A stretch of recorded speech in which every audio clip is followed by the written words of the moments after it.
Good morning.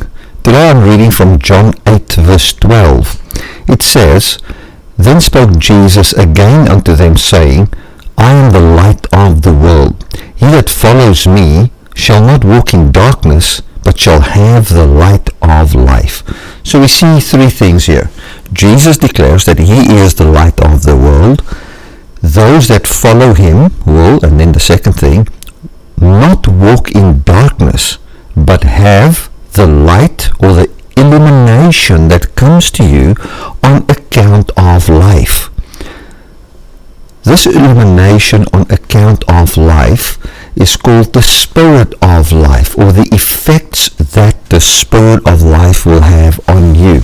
So what Jesus basically saying is, if you follow me, how do we follow Jesus? We simply believe that that he died, was buried, and that he was raised from the dead, from where he is the Lord of the world. From that position where he is Lord of the world, we are expecting his rulership to manifest his promises in our lives. This is the condition or the place we find ourselves in, where we receive the light of life, or the illumination that comes to us on account of the life that he has as he's seated at the right hand of the Father. This light of life is called the fruit of the Spirit.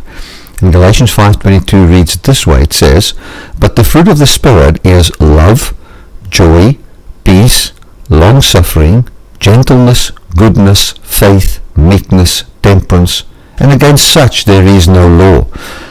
So what we find Jesus says, and when we join it with what Paul said to the Galatians, we find that Jesus is saying, as you believe upon me will have an effect on your life. The attributes of life and that which leads unto life will be in you. When you have the life of God, and your life is illuminated by the life of God, God's life brings forth love in you. When we were under the law, we thought that we had to produce life, we had to produce peace, we had to produce long-suffering and gentleness and goodness and faithfulness and meekness and temperance and the like things, so that we can have access unto the kingdom of God. But when it comes to Jesus and what he brought us, he says that access to the kingdom of God is for free.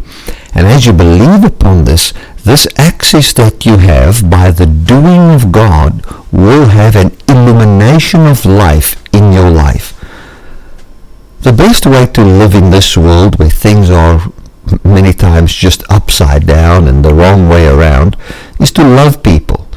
What do you want in this world when you see everything goes wrong but joy? We want joy. We want peace.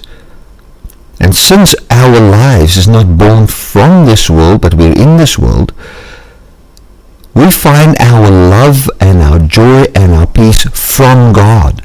That means that the situations and the things in this world doesn't have to be conducive to peace in order for us to have peace. The peace we have is because God gives it to us. It's above understanding. It's an inner peace that is born from the very being of God. It's the long-suffering that is born from God. It's the gentleness that is born from God and doesn't need smooth circumstances in this world in order to manifest. It manifests because we are following Jesus, and Jesus illuminates us with the light of life. It is God's doing in us. It is not our doing where we do things for God. It is what God has done for us.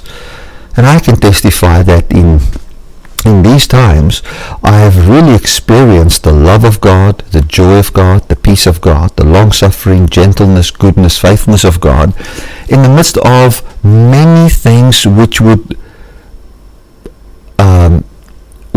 be more than enough reason not to have peace, not to have joy, not to have kindness. So I want to encourage you, keep looking at Jesus, keep studying out and pondering and thinking upon what he has done for you and what it means. As your heart rests in his integrity, you'll also find the fruit of the Spirit supernaturally manifest in you. It would be the fruit or the effect of the Spirit, not the effect of your efforts. God bless.